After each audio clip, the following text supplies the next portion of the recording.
Hello, friends. You're watching The Night Watchman, where every day you'll hear a brand new horror story that will send chills down your spine. But to keep bringing you these terrifying tales, we need your love and support.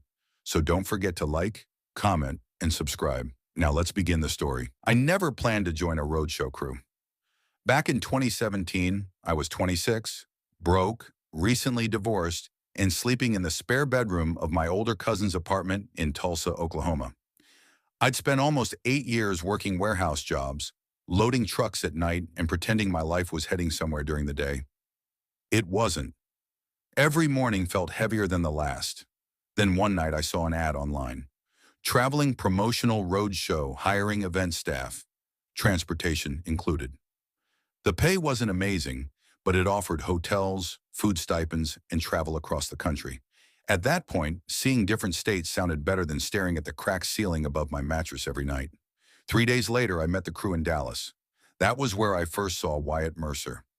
Wyatt was the operations manager for a company called Horizon Peak Promotions, a business that traveled city to city, setting up huge product road shows inside convention centers, fairgrounds, parking lots, and abandoned retail spaces.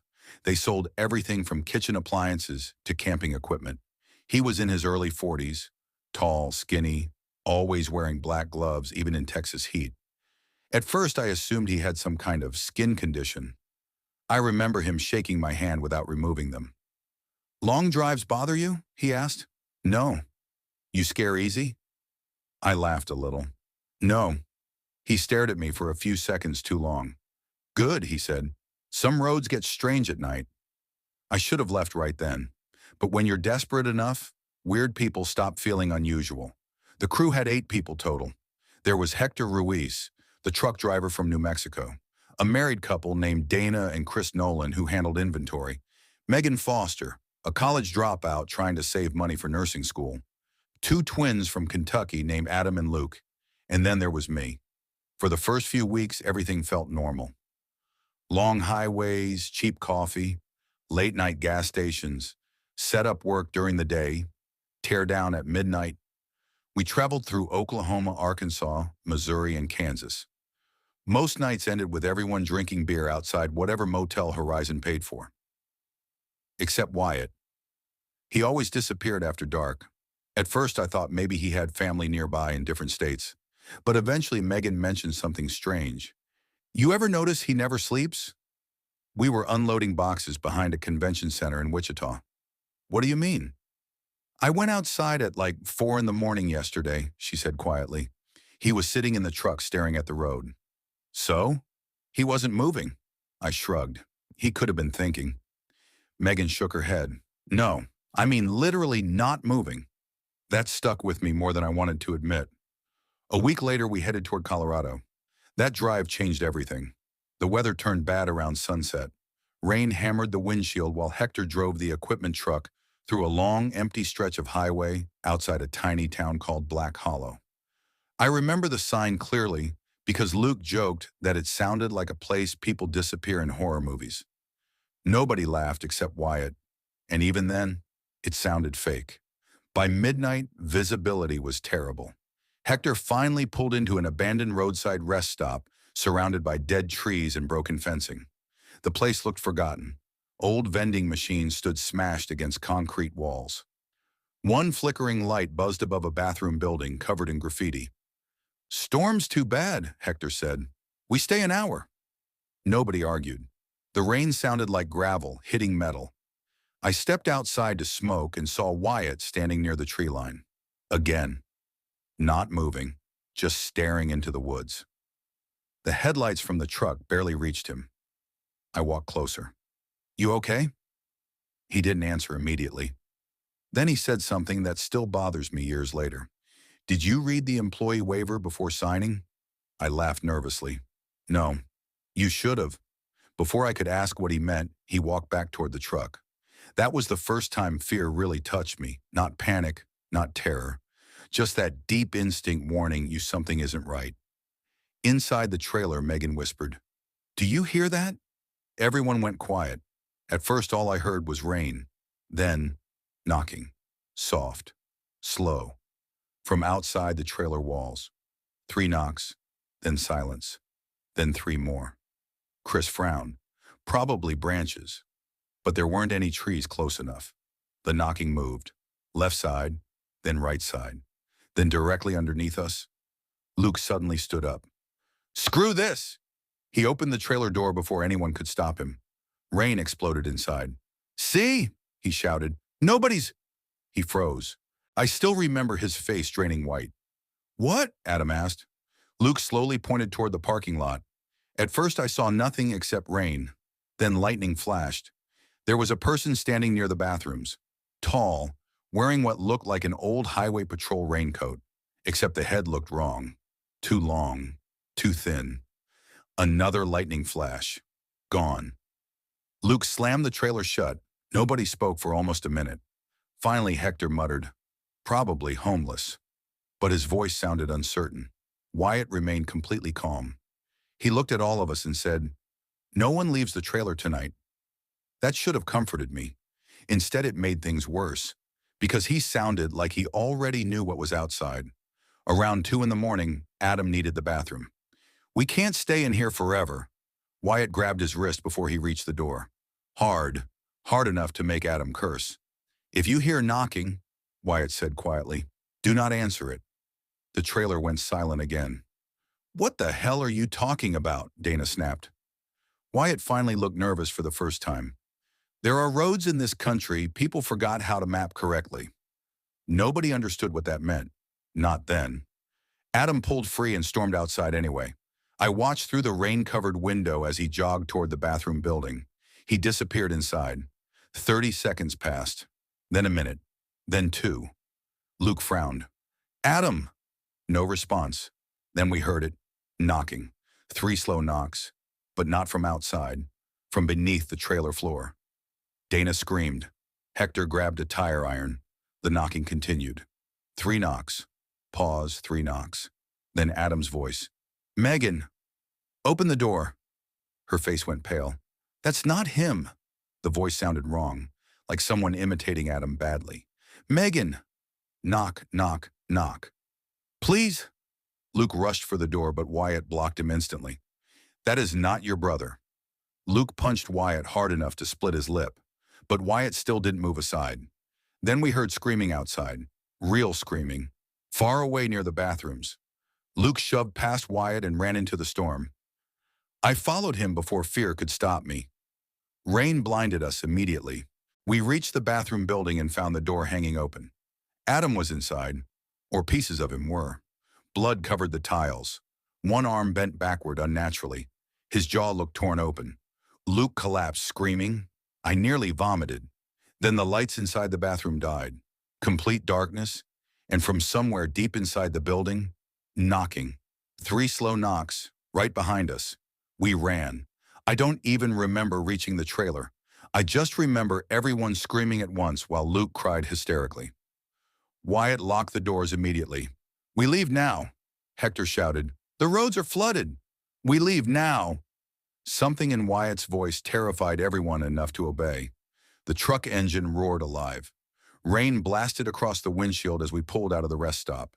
Then Megan gasped, "There's someone behind us." I turned. A figure stood in the middle of the parking lot under the storm. Tall, motionless, wearing that highway patrol coat. Its face looked stretched impossibly wide. Then the headlights flickered, and it vanished. The next 2 hours felt unreal. Nobody spoke much. Luke sat shaking in silence. Dana kept crying, and Wyatt stared at the side mirrors nonstop. Finally, I asked him, "What was that?" He rubbed his eyes slowly. "There are old transportation routes in this country," he said, "places where people vanished decades ago. Roads built over older roads. Sometimes things follow travelers. That doesn't explain Adam." "No," Wyatt whispered, "it doesn't." Around dawn, we reached a motel outside Denver. Police questioned us for hours after Wyatt reported Adam missing. Missing. Not dead. Missing. That bothered me immediately. Why lie? I confronted Wyatt later outside the motel. "I saw the bathroom." "So did I." "Then why didn't you tell police?" He looked exhausted. "Because they won't find a body." I stared at him. What? Wyatt lit a cigarette with shaking hands. This happened before. Every hair on my arm stood up. He explained that 5 years earlier, another Horizon crew disappeared near Nevada during a cross-country road show route. Only one survivor remained. Wyatt. Since then, strange incidents followed certain highway routes. Knocking sounds, people hearing familiar voices outside doors, disappearances near isolated rest stops. You knew, I whispered. I suspected. You brought us anyway? His face twisted with guilt. You think I wanted this? I quit immediately, or at least I tried to. But Horizon had already booked everyone into another show in Utah, and transportation was tied to company vehicles. The nearest airport was expensive, and I barely had enough money to survive. So stupidly, I stayed one more week. I still regret that decision. 3 nights later, we were driving through Utah on Route 50, middle of nowhere. Nothing but desert and darkness. At around 1:15 a.m., the radio turned on by itself. Static filled the cab. Then a voice came through. Adam's voice. Luke! Luke started hyperventilating instantly. Turn it off! Hector slammed the radio button repeatedly. Nothing happened. Please, help me!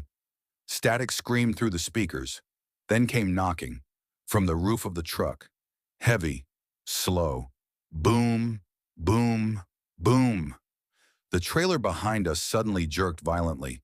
Hector struggled to control the wheel. Something landed on top of the cab hard enough to dent the metal.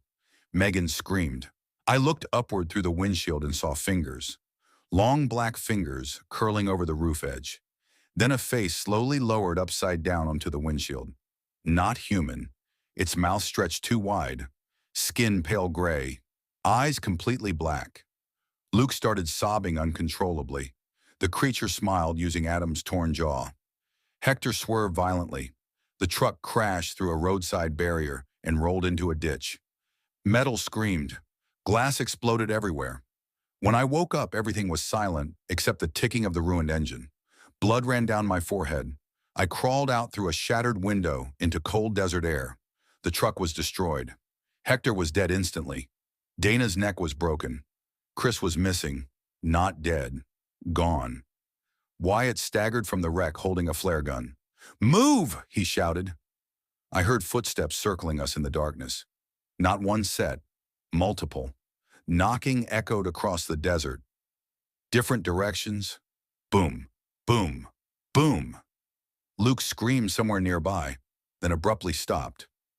Megan grabbed my arm so hard her nails cut skin. We're going to die. Wyatt fired the flare into the darkness. For one horrifying second, the red light illuminated shapes surrounding us. Tall figures, dozens of them, wearing old highway uniforms from different decades, standing perfectly still, watching. Then darkness returned. We ran into the desert until sunrise. When state troopers finally found us hours later, only 3 of us remained alive. Me, Megan, Wyatt. Police blamed the crash for everything. Exposure, trauma, hallucinations, missing persons. But they never found Luke or Chris, not even bones. A month later, Megan killed herself. At least that's what newspapers said. Wyatt disappeared completely. No social media, no records, nothing. Sometimes I convince myself it was all shock and grief. Maybe our minds broke after seeing Adam die. Maybe. But 3 weeks ago, I was driving through Missouri after visiting my mother. Around midnight, rain started hitting the windshield. My gas tank was low, so I pulled into an old roadside rest stop. The second I stepped out of my car, my stomach dropped. Broken vending machines, dead trees, one flickering light above a bathroom building, the exact same place, or one exactly like it. Then I heard knocking, 3 slow knocks, from behind me. I turned slowly, and standing beside my car was Wyatt Mercer. Older now, thinner, still wearing black gloves. He looked terrified. They found you again, he whispered. Before I could speak, the bathroom light went out. Darkness swallowed the rest stop, and from somewhere nearby, I heard Adam's voice call my name. Story 2. I gripped the steering wheel tighter as the last traces of daylight bled out over the empty stretch of US Route 50 in Nevada. The loneliest road in America, they called it. I'd laughed at the nickname when I first planned this trip 6 months ago. Now, with nothing but my headlights cutting through the black desert and the occasional tumbleweed rolling across the asphalt, the name felt like a warning I should have heeded. My name is Elena Vargas. I'm 32, a freelance photographer from Austin, Texas. 3 weeks earlier, I received a package in the mail with no return address. Inside was my father's old leather journal, the one he carried on every road trip he ever took, and a single key with a faded motel tag from Eureka, Nevada. The note attached was in his handwriting. If you're reading this, I didn't make it back. Don't follow the road. But you will anyway. Dad had disappeared 11 years ago while driving this exact route. The police called it a missing persons case, eventually closed it as a probable suicide or hitchhiker gone wrong. Mom died of cancer 2 years after that, always whispering that something took him. I spent most of my adult life trying to outrun their ghosts, building a career, chasing assignments in war zones and beautiful cities, anything to stay moving. But when that journal arrived, the road called me home in the worst way possible. I told myself this trip was closure. I would retrace his last known stops, take photos for a personal project, and finally lay the past to rest. My boyfriend Marcus begged me not to go alone. Elena, you're still grieving. This is how people disappear, he said. I kissed him goodbye anyway and left at dawn. The first 2 days were almost peaceful. I stopped in Ely, took pictures of the old mining towns, and read Dad's journal entries under cheap motel lamps. His notes were normal at first: gas mileage, quirky diners, a funny story about a waitress in Delta, Utah. Then around the Nevada border, the tone changed. Day 9, something's following me. Not a car, not an animal. It waits at the edge of the headlights. Same spot every night. I dismissed it as exhaustion or metaphor. Dad was always dramatic. On the third night, I was driving west of Eureka when my GPS lost signal. That wasn't unusual out here. What was unusual was the sudden drop in temperature inside the car. My breath fogged the windshield even though the heater was blasting. I pulled over at a deserted rest area to check the journal again. That's when I saw the headlights behind me in the rearview mirror. A single pair, far back, but matching my speed exactly. I waited. They never got closer or fell behind. Just there. I drove on. Around midnight, I reached the tiny town of Austin, Nevada. Population, 192. Most of the buildings were dark. I found the only open motel, a faded place called the Desert Rose. The clerk was an old man with milky eyes who barely looked at me. Room 13, he said, sliding the key across the counter. Your father liked that one too. I froze. How did you? But he had already turned away, shuffling into the back office. The room smelled of dust and old cigarettes. I sat on the bed and opened the journal to the final entries. The handwriting grew shaky. They wear the faces of people you love. Don't stop driving. If you stop, they show you what you want to see. I saw your mother. She asked me to stay. A knock sounded on my door. I grabbed a small pepper spray from my bag and approached slowly.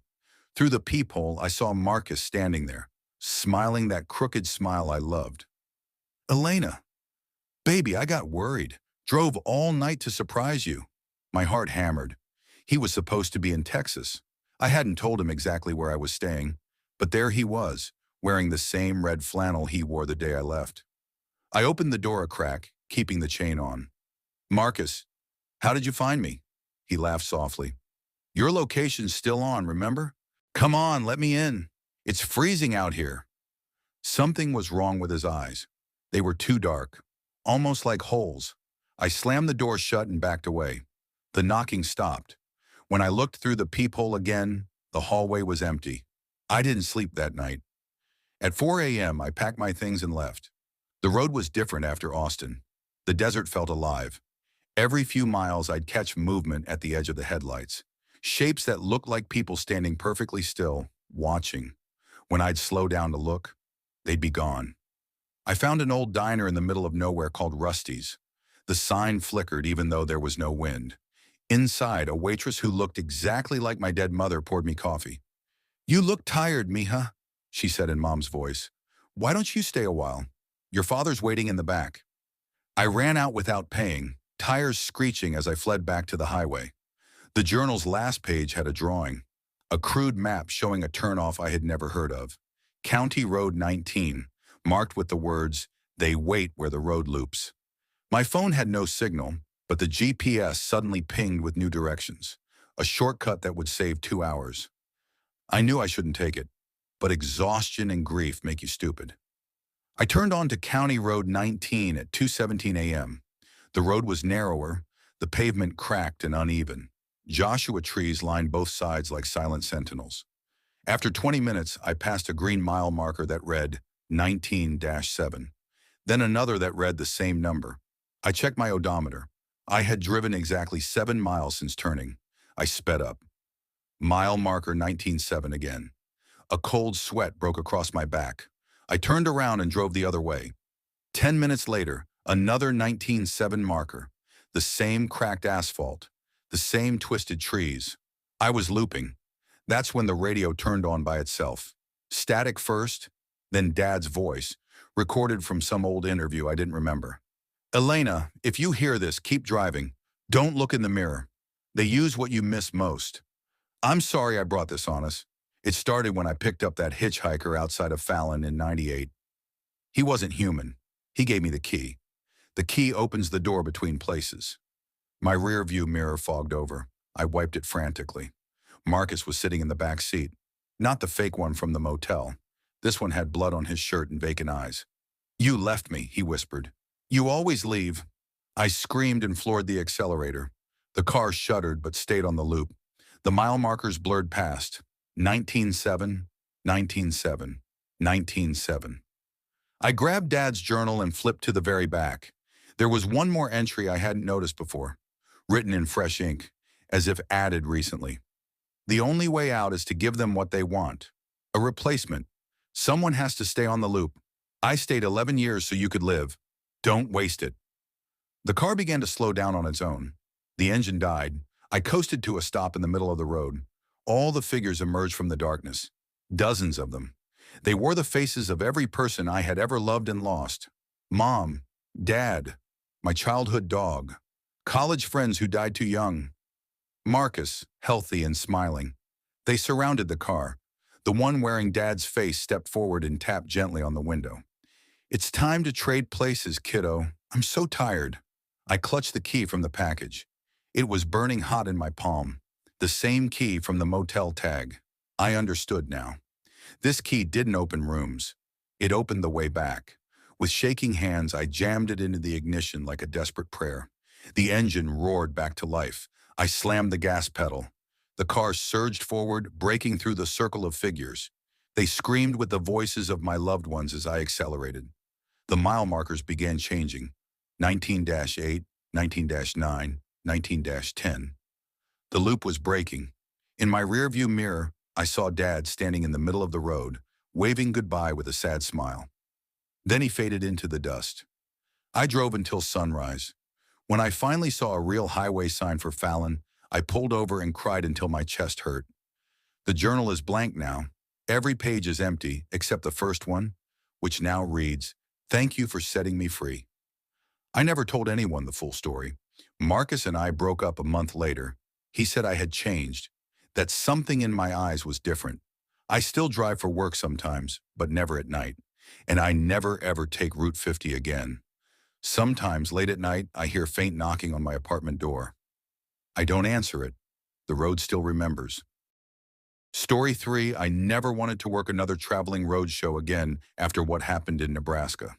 Back in 2018, I was 27, broke, recently divorced, and trying to outrun a life that had collapsed faster than I could process it.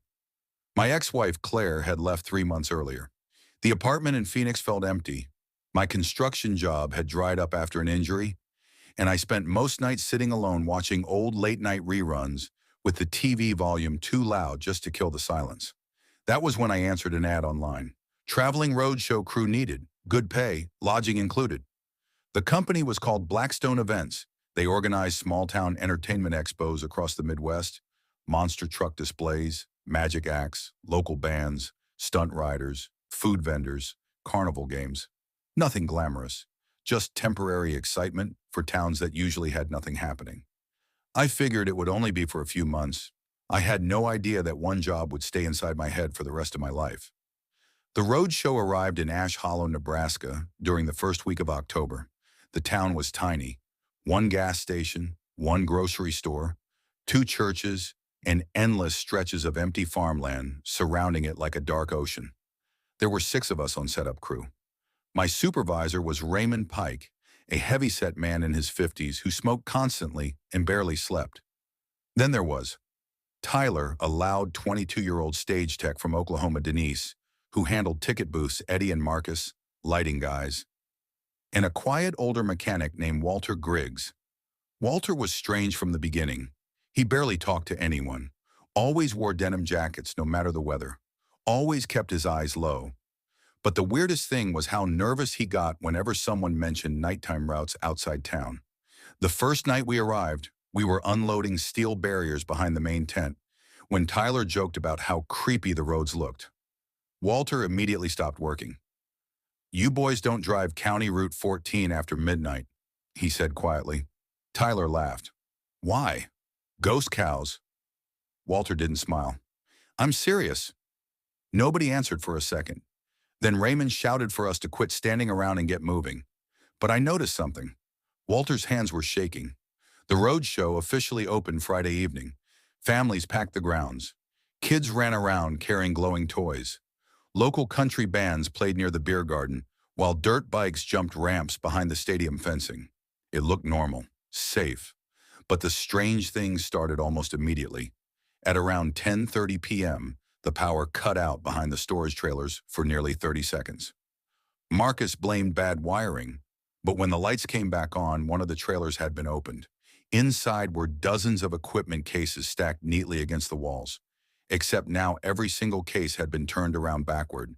Not damaged, not stolen, just rotated. Tyler laughed it off at first, until he noticed muddy footprints inside the trailer. Bare footprints, small ones, like a child's. The problem was it had been 38 degrees outside. Nobody was walking barefoot through freezing mud at night. Raymond got irritated and told everyone to stop acting paranoid.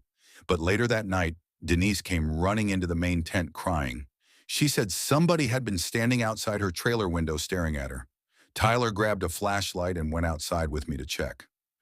We searched around the trailers for almost 15 minutes. Nothing. No footprints. No movement. Then Tyler suddenly froze. "Do you hear that?" At first I didn't. Then I did. Breathing. Slow breathing. Coming from underneath Denise's trailer. Tyler dropped to one knee and aimed the flashlight down. There was nobody there. But the breathing stopped the exact second the light hit the darkness beneath it. Tyler stood up immediately. "Forget this," he muttered. We went back inside, but neither of us slept much that night. The next evening was worse. The road show stayed busy until nearly midnight because of a demolition event outside town. Crowds finally started leaving around 12:15 a.m. That was when Walter disappeared. One second he was repairing a generator near the south gate. The next second he was gone. No vehicle missing, no tools left behind. Just gone. Raymond cursed and assumed the old man got drunk somewhere. But around 1 a.m., Tyler came sprinting across the grounds yelling my name. I found Walter's truck. We followed him beyond the fairgrounds toward a dirt service road surrounded by cornfields. Walter's pickup sat there with the driver door hanging open. The headlights were still on. Mud covered the tires like he'd driven fast through wet ground. And the engine was running. Raymond shouted for Walter several times. No response. Then Denise pointed toward the cornfield. There was movement inside it. Not wind. Something moving against the rows. Something large. Raymond grabbed a flashlight and started toward it. I still remember how silent everything became. No insects. No distant traffic. Nothing. Just the sound of corn stalks brushing together. Walter suddenly stumbled out of the field. But something was wrong with him. His face looked pale gray under the headlights. His denim jacket was soaked with mud. And his eyes, I swear his eyes looked completely unfocused, like he was sleepwalking. Raymond rushed toward him. "Walter, what the hell happened?" Walter grabbed Raymond's arm hard enough to make him wince. Then he whispered, "It followed me back." I felt cold immediately. Raymond frowned. What followed you? Walter turned slowly toward the dark cornfield. For a second, nobody moved. Then we heard it. Footsteps. Heavy footsteps moving between the rows. Crunch, crunch, crunch. Tyler aimed his flashlight into the field. The beam caught something pale moving between the stalks. Not clearly human. Too tall, and bent strangely at the shoulders. The thing stopped moving when the flashlight hit it. Then the light flickered out. Tyler smacked the flashlight repeatedly. When it turned back on again, the figure was gone. Walter began panicking. We have to leave, he kept saying. We have to leave right now. Raymond finally lost patience. He accused Walter of being drunk and ordered everybody back to the grounds. Walter refused. He climbed into his truck and drove away without another word. That was the last time any of us saw him alive. The sheriff found his truck the next morning abandoned beside Route 14, nearly 15 miles away. Walter himself was discovered 2 days later inside an irrigation ditch. Official cause of death was hypothermia, but the details didn't make sense. His boots were missing, his fingers were broken. And according to the sheriff, Walter had deep bruises around both wrists like someone had dragged him. The roadshow should have shut down after that. Instead, Raymond forced everyone to continue. People already paid, he kept saying. Tyler wanted to leave immediately. Honestly, so did I. But I needed money badly, and Raymond promised double pay if we stayed through Sunday night. That decision still haunts me. Saturday became a disaster from the start. Several locals reported seeing someone walking around the outer grounds wearing old-fashioned black clothing. Every description was identical. Tall man, very thin, no facial expression, standing perfectly still, watching people. Security searched constantly but never found anyone. Then around 9:40 p.m., a little girl vanished near the food vendors. Her parents were hysterical. Police arrived within minutes. Everyone searched everywhere. Bathrooms, trailers, parking lots, fields, nothing. Nearly an hour later, Tyler found the girl sitting alone behind the livestock arena, completely unharmed. But she wouldn't speak. Her mother hugged her, crying uncontrollably, while officers asked what happened. The little girl finally pointed toward the dark road beyond the fairgrounds. Then she whispered, "The tall man told me not to look at his face." Every hair on my arm stood up. That night, rain started pouring around midnight. Most vendors shut down early. By 1 a.m., only crew members remained. I was helping Tyler secure cables near the stage when the entire sound system suddenly activated by itself. Music exploded through the speakers. Old static-filled music. Not from our playlist. It sounded ancient, like something recorded decades earlier. Then a voice came through the speakers. A man's voice. Distorted, whispering. "Come outside." Everyone froze. The voice repeated it again. "Come outside." Denise started crying immediately. Raymond shut off the generators, but somehow the speakers kept running another 30 seconds before finally dying. And then we heard knocking. 3 loud knocks, coming from the side of the main trailer. Tyler opened the door instantly. Nobody there. But written across the trailer wall in thick mud were the words, "I found you." That finally broke Raymond. He ordered everyone into vehicles immediately. No cleanup, no packing. Just leave. Rain hammered the windshield as 4 vehicles pulled out of the fairgrounds together. I drove behind Tyler's truck while Denise rode with Raymond. County Route 14 was the fastest way back to the motel, and unfortunately, that was the road Walter warned us about. The storm worsened halfway there. Visibility became terrible. Lightning flashed constantly across the empty fields. Then Tyler's brake lights suddenly lit up. I nearly crashed, stopping behind him. Tyler climbed out screaming, "There's someone in the road!" I looked ahead through the rain. A figure stood about 50 yards away under the storm. Tall, motionless, wearing black clothing. I couldn't see its face. Raymond pulled beside us and rolled down his window. "What now?" Then lightning flashed again, and the figure was suddenly closer. Way closer. None of us had seen it move. Denise screamed. Raymond slammed his truck into reverse immediately. That was when Tyler whispered, "Oh my God." I turned around. Another figure stood behind us now. Tall, thin, completely still. Then another appeared beside the road. Then another. At least 5 of them surrounded the vehicle silently in the rain. None moved, none spoke. They just stood there, watching. The air suddenly smelled rotten, like wet soil and dead animals. Raymond floored the accelerator and swerved around one figure so violently his truck nearly flipped. The rest of us followed instantly. I drove faster than I ever had in my life. 80, 90, rain blinding me, my tires sliding constantly, and the entire time, I kept seeing shapes standing beside the road. Dozens of them, perfectly still beneath the lightning. We finally reached the motel around 2 a.m. Nobody slept. At sunrise, Raymond announced the roadshow was canceled permanently. Police later searched Route 14 after hearing our reports. They found nothing. No footprints, no evidence. Nothing except Tyler's abandoned flashlight in the middle of the road nearly 6 miles from where he claimed he dropped it. 3 weeks later, Tyler called me drunk at nearly midnight. He sounded terrified. He said someone kept standing outside his apartment every night, just watching, not moving. I tried calming him down, but he hung up suddenly.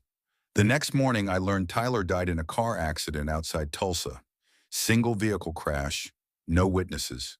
Police said he drove straight into a ditch without braking. After that, I quit traveling shows forever. I moved back to Arizona and tried forgetting everything. But sometimes late at night, especially during storms, I still think about that road in Nebraska. Because 2 years ago, I received something in the mail with no return address. Inside was an old photograph, black and white, faded. It showed a traveling road show from some time around the 1960s. There were workers standing beside tents smiling at the camera. And in the background, far behind them near the trees, stood a tall, thin figure in black clothes, watching them, exactly like the ones we saw on Route 14. Written on the back of the photo were 5 words. We are still on the road. Story 4. I never believed in ghosts until the road took everything from me. My name is Ethan Caldwell, and for the last 8 years I've been chasing stories across America's back roads for my traveling documentary series called Midnight Miles. It's a one-man road show. Me, my old Ford Transit van loaded with cameras, lights, and a portable editing rig, pulling into small-town fairs, abandoned drive-ins, and roadside bars to screen episodes and tell live horror tales to whoever shows up. People love it. They call it the best underground road show in the Midwest. I've built a decent following on YouTube and TikTok, mostly because I never fake the scares. I find real places with real history, or at least I used to think they were just history. It started in the fall of 2025. I was in Lincoln, Nebraska, after a sold-out show at an old VFW hall. The crowd had been electric that night, screaming at the right moments when I recounted the tale of the Boy Scout ghost on Highway 6. But after everyone left, I sat alone in my van in the empty parking lot, staring at an old photo taped to the dashboard. The photo showed me and my older brother, Marcus, standing in front of our dad's beat-up Chevy on Route 66 back in 2017. Marcus was 24 then, 2 years older than me, with that same cocky grin he always wore. He was supposed to meet me in California after hitchhiking across the country for research on his own book about American wanderers. He never showed. The last text I got from him said, "Bro, you won't believe the shit I just saw on I-80 in Iowa. Pulling over. Call you in the morning." That was the last anyone ever heard from him. State police found his backpack and phone 2 weeks later in a ditch outside of a nothing town called Harlan's Rest, Iowa. No body, no clues. Just gone. I told myself I'd moved on. But every mile I drove for midnight, Miles felt like I was searching for him without admitting it.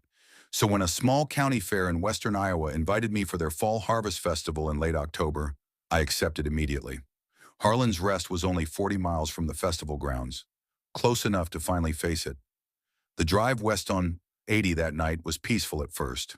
Crisp air, golden fields turning silver under the moonlight, classic rock playing low. I was recording voiceover for the next episode when the first strange thing happened. My GPS suddenly glitched. The screen flickered and displayed a route I'd never entered. Harlan's Rest Historic Loop. 14 miles. I laughed it off. Probably some cached data from an old search. But when I tried to zoom out, the map wouldn't respond. The exit for Harlan's Rest appeared ahead. glowing green. Against my better judgment, I took it. The road narrowed immediately, changing from smooth interstate to cracked two-lane blacktop lined with skeletal cornstalks. That's when the fog rolled in. It wasn't normal fog. It moved like it had purpose, thick and swirling, catching my headlights in strange patterns. My phone lost signal. The radio died mid-song. Only the sound of my tires on asphalt remained. I drove for what felt like 30 minutes, but the dashboard clock hadn't moved. 11:47 p.m. Still 11:47 p.m. A chill crawled up my spine. Then I saw the sign, "Welcome to Harlan's Rest. Population 412. Established 1893. The same town where Marcus's things were found." The main street looked frozen in time. Faded storefronts, an old movie theater with broken marquee letters spelling "The End is Knee," and a single blinking neon sign for the Harlan Motel. I pulled in because my van was running low on gas and I needed to get my bearings. The motel office was open, warm yellow light spilling onto the gravel lot. An old woman sat behind the counter reading a yellowed paperback. Her name tag read Eleanor. She had that timeless Midwestern face, kind but tired, like she'd seen every type of traveler come through. "Late night, son?" she asked without looking up. "Yeah, GPS got weird. You got a room?" She slid a brass key across the counter. "Room 13. Of course. $25 cash only, and don't go wandering after midnight. Folks around here value their privacy." I paid and asked if she remembered a young man named Marcus Caldwell passing through 8 years ago. She finally looked at me. Her eyes were pale gray, almost colorless. "Lots of boys come through here," she said softly. "Some stay, some leave, some never really do either." I laughed nervously and headed to my room. It smelled of old pine and something metallic. I set up my camera on the dresser like I always do for a behind-the-scenes log and started recording. Day 47 of the fall tour. I'm in Harlan's Rest, Iowa. Feels like the town time forgot. Tomorrow I'll shoot some B-roll at the old grain silo and head to the festival. Something about this place feels familiar in a bad way. That's when I noticed movement in the mirror behind me. Just a shadow. When I turned, nothing was there. I shook it off as exhaustion and went to bed. The dream came immediately. I was driving the same road, but Marcus was in the passenger seat, younger, laughing. "You gotta see this, Ethan. The real America isn't on the interstate. It's the places between." Then the fog swallowed us. When it cleared, we were parked in front of an old wooden barn. Inside, dozens of people stood perfectly still, facing a stage where a man in an old-fashioned traveling show suit was speaking. His face kept shifting, sometimes young, sometimes ancient. Every time he spoke, one of the people in the crowd would step forward and vanish into thin air. Marcus turned to me in the dream. "They collect wanderers, Ethan. The road show never ends." I woke up gasping at 3:33 a.m. My camera was still recording. When I played back the last few minutes, I heard my own voice talking in my sleep. "I'm already part of the show." I couldn't sleep after that. I stepped outside for air. The entire motel was dark except for one room at the end, room 19. A figure stood in the window watching me. It looked like Marcus. Same height, same posture. When I took a step toward it, the figure raised a hand, palm out as if warning me. Then it stepped back and vanished. The next morning I checked out and drove into town. Harlan's Rest was busier than I expected for such a small place. People moved slowly, almost mechanically, through their routines. I filmed at the old cemetery, the abandoned railroad depot, and finally the grain silo where Marcus's backpack was supposedly found. That's where I met the local sheriff, a tall man named Harlan Whitaker. Same last name as the town. Coincidence, I thought. "You that YouTube fella?" he asked, leaning against his cruiser. "Heard you do ghost stories." I told him about Marcus. He didn't seem surprised. "Lots of folks go missing on these roads," he said. "Some get found, some don't. Best not to dig too deep, son. Some stories don't want to be told." But I kept digging. I interviewed 3 old-timers at the local diner. They all told variations of the same legend.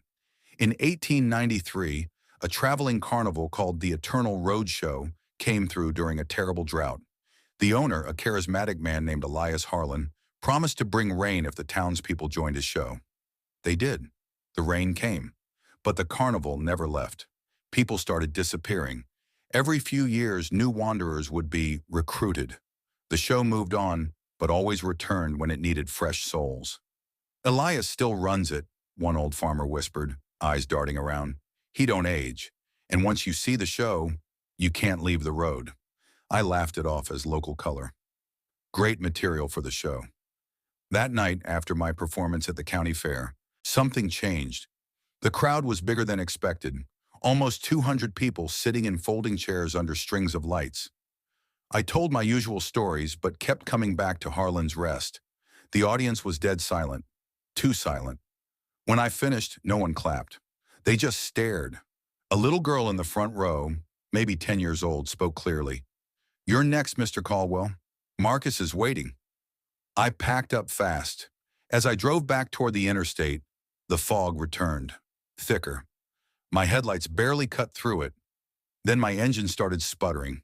The van died completely on a stretch of road with no lights. I grabbed my flashlight and stepped out. In the distance, I heard music, calliope organ music, the kind from old carnivals. Laughter, the creak of wagon wheels. I started walking toward the sound, telling myself it was a nearby farm or festival spillover. The corn stalks parted like they were making way for me. Then I saw it. In a large clearing stood a circle of old-fashioned wagons and tents glowing with lantern light. Banners read, "The Eternal Road Show, established 1893, next performance, Eternity." Performers in vintage costumes moved between tents. Jugglers, fortune-tellers, a strong man, but their movements were wrong, too fluid, too synchronized. In the center was a wooden stage. On it stood Elias Harlan himself, tall, handsome, wearing a black tailcoat and top hat. His eyes found mine instantly, even in the dark. "Welcome, Ethan," he called, voice carrying like it was inside my head. "Your brother has been such a good addition to the troupe, but the show always needs a storyteller." Behind him I saw Marcus. He looked exactly as he did 8 years ago. He smiled at me, but his eyes were empty. He raised his hand, the same warning gesture from the motel window. I ran. The fog chased me. I heard footsteps, laughter, the sound of tents collapsing and reforming. I somehow made it back to my dead van. The engine started immediately, like it had never failed. I drove like hell. When I finally hit the interstate, the clock jumped forward. 4 hours had passed in what felt like 20 minutes. My camera, still recording in the passenger seat, had captured everything, or so I thought. When I reviewed the footage later at a truck stop 50 miles away, most of it was static. But at the very end, there was a clear shot of my own face in the driver's seat, smiling at the camera while I was supposedly running for my life. My voice spoke calmly. "The show must go on, folks. See you at the next stop." I deleted the file. Then I uploaded a new episode of Midnight Miles that night from a motel in Nebraska. In it, I told the story of Harlan's Rest exactly as it happened, except I changed the ending. I said I escaped. I said it was just local legend, but I know the truth now. Last week, I got a new booking. A small town in Colorado wants the road show. The email came from a man named Elias H. The route they suggested goes through some very empty roads. I keep telling myself I won't go. But every night I dream of the stage. Every night Marcus stands beside Elias, waiting. And every morning when I wake up, my van is parked facing west. The road calls, and I'm starting to think the show needs me more than I need the road. I leave tomorrow. Story 5. I never thought a temporary job could ruin my life, but that's exactly what happened the summer I joined the Midnight Thunder Roadshow. Back then, I was 26 and living in a small apartment outside of Tulsa, Oklahoma. I had just lost my warehouse job after the company shut down unexpectedly. Bills were piling up, my truck payment was late, and every morning I woke up with the same heavy feeling in my chest. My younger sister, Emily, kept telling me to move back home to Kansas City until I figured things out, but I was too proud for that. I wanted to fix my own problems. That was when I saw the flyer. It was taped crookedly on a gas station window beside Interstate 44. Travel crew needed. Midnight Thunder Roadshow, good pay, food and motel included. There was a phone number at the bottom.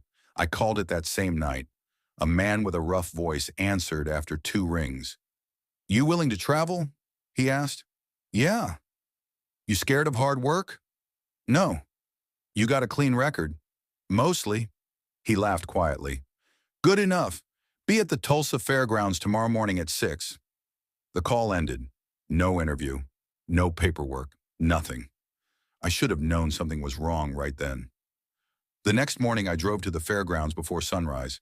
Thick fog covered the empty parking lot.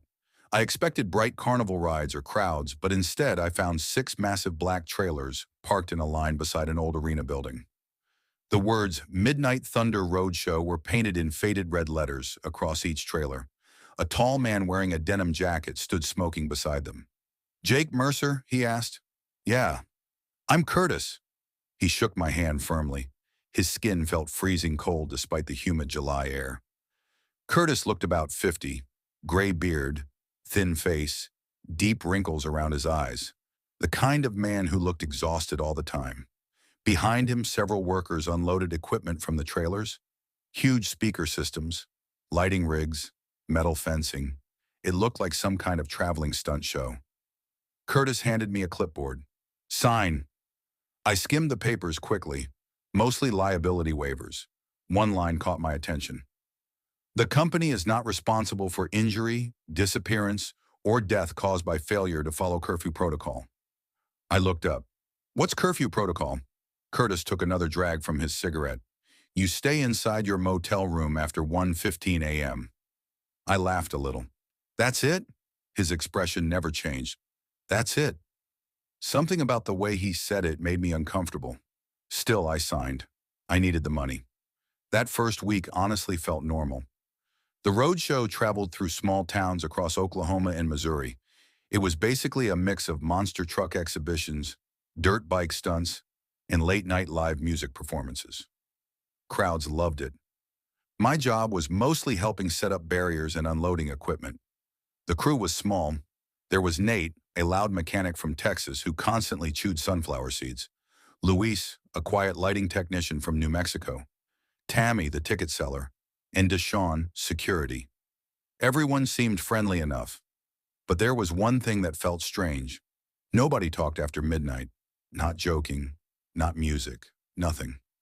Every night after the show ended, the entire crew rushed back to the motel almost nervously. Doors locked by 1:15 a.m. sharp. Every single time. At first I thought maybe Curtis was just strict. Then I noticed something worse. Nobody ever looked outside after curfew. Not even once. One night in Springfield, Missouri, I knocked on Nate's motel door around 1:30 a.m.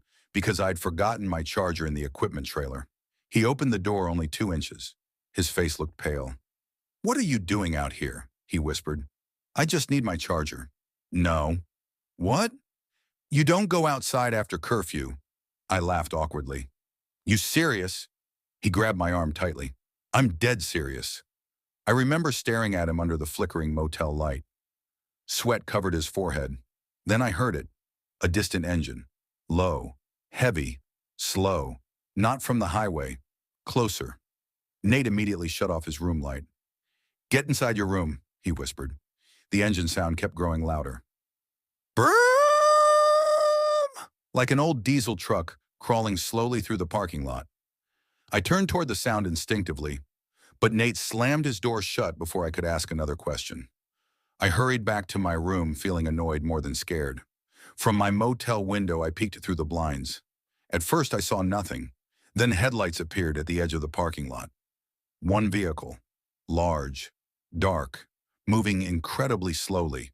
The headlights weren't normal white. They looked yellow. Dirty. The truck rolled past the motel office without making a sound except for that deep engine rumble. I couldn't see the driver. Actually, I couldn't see inside the truck at all. The windows were pitch black. The vehicle circled the motel once, then disappeared behind the building. 5 minutes later, the engine sound faded away. The next morning, nobody mentioned it, not once. It was like it never happened. I tried asking Luis during breakfast, "What was that truck last night?" Luis froze halfway through drinking coffee. Then he quietly said, "You saw it?" "Yeah." He stared at me for several seconds before looking away. You shouldn't do that. Do what? Look outside. That was all he said. The conversation ended there. Over the next 2 weeks, I learned the roadshow had strange rules everywhere we traveled. Always cheap roadside motels, always isolated towns, always curfew, and every few nights, that truck returned. Sometimes I only heard the engine. Sometimes I saw the headlights pass slowly across my curtains. Once, I heard footsteps outside my motel door around 2 a.m. Heavy boots, dragging slightly across concrete. I nearly opened the door out of instinct. Then I remembered Nate's terrified face. So I stayed still. The footsteps stopped directly outside my room. Silence then. 3 knocks. Slow. Thunk, thunk, thunk. I held my breath. A man's voice whispered through the door. Road crew! The voice sounded wrong somehow. Too deep. Almost wet. You forgot something outside. I didn't answer.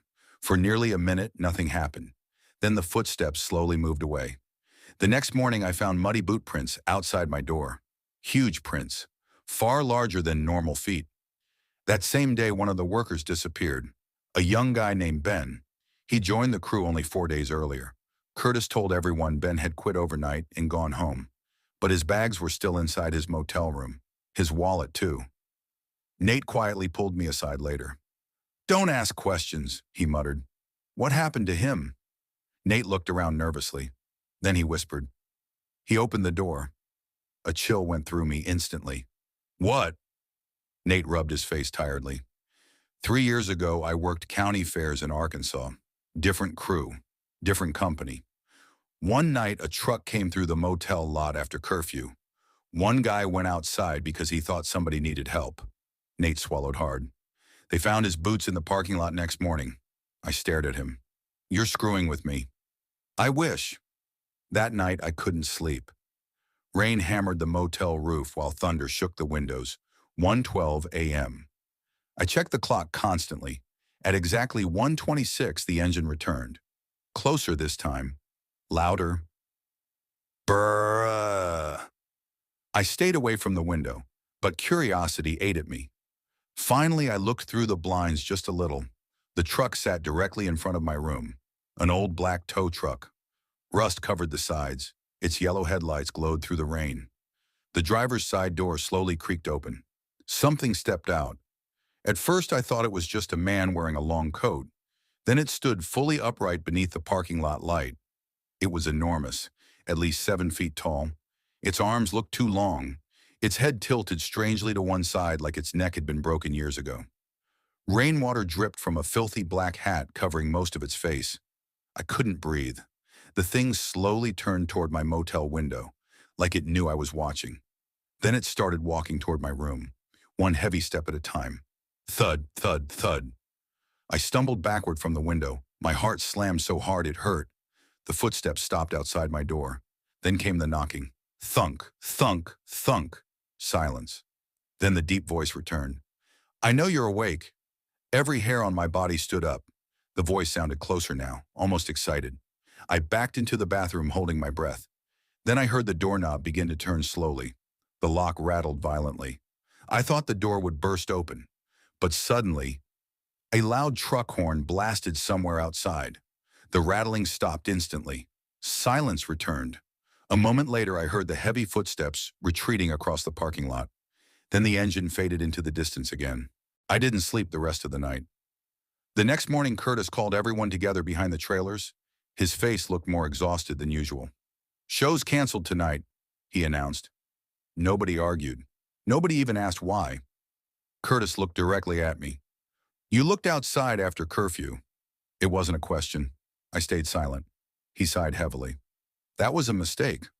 What is that thing? I asked. Curtis rubbed his eyes.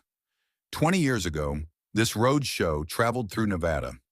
One night, one of our drivers hit a hitchhiker outside Ely. Nobody spoke. Curtis continued quietly. They buried the body in the desert instead of calling police. My stomach tightened. The next week, the first worker disappeared. Wind rustled through the empty fairgrounds. Curtis lit another cigarette with shaking hands. Since then, It follows the show. What follows us? I whispered. Curtis looked at me directly. The collector. I almost laughed from disbelief, but nobody else did, not one person. Curtis pointed toward the trailers. It only comes after people who notice it, people who watch it too long, people who open doors. A horrible realization hit me. That's why everybody avoids the windows. Curtis nodded slowly. Once it learns your face, eventually it comes for you. My chest felt cold. How do you stop it? Nobody answered. That night I packed my bags before sunset. I didn't care about the money anymore. I just wanted to leave. Nate helped me throw my stuff into my truck. You're smart for leaving, he said quietly. Aren't you coming? He shook his head. Too late for me. I drove out of that town faster than I ever had in my life. For 3 hours, nothing happened. Then around midnight, somewhere outside Amarillo, Texas, I noticed headlights behind me. Yellow headlights, far back on the empty highway. My stomach dropped instantly. The truck stayed behind me for nearly 20 miles. Never passing, never falling behind. Just watching. Finally, I slammed the gas pedal down and exited toward a crowded truck stop. When I pulled in, the headlights disappeared. I searched the highway desperately. Nothing. No truck. No lights. Just darkness. I convinced myself maybe it was paranoia. Maybe the roadshow had gotten inside my head. Eventually, I rented a small apartment in Wichita, Kansas, and tried moving on. For a while, life felt normal again. Then the noises started. An engine late at night, far away at first, then closer every week. Sometimes I'd find muddy footprints near my apartment stairs. Sometimes I'd wake up around 2 a.m. feeling like somebody was standing outside my bedroom window. Watching, waiting. 3 months later, Nate disappeared. No explanation. Police found his motel room untouched outside Flagstaff, Arizona, just like Ben. 2 weeks after that, Curtis died from what newspapers called a heart attack, but Louis called me afterward. His voice shook badly. They found mud in Curtis's lungs, he whispered. I didn't even know how to respond to that. Then Louis said something that still keeps me awake at night. It doesn't follow the roadshow anymore. My blood ran cold. What do you mean? Long silence. Then, it follows whoever sees it last. The call disconnected. That was 8 years ago. I still drive long distances for work sometimes. And every once in a while, usually after 1 a.m., I notice yellow headlights far behind me on empty highways, always keeping the same distance, always following slowly, never getting closer, never disappearing completely. And no matter where I stop for the night, no matter what motel, what town, what state, at exactly 1:26 a.m., I always hear 3 knocks. Thunk, thunk, thunk. I never answer. I never look outside anymore. Because deep down, I already know what's waiting there.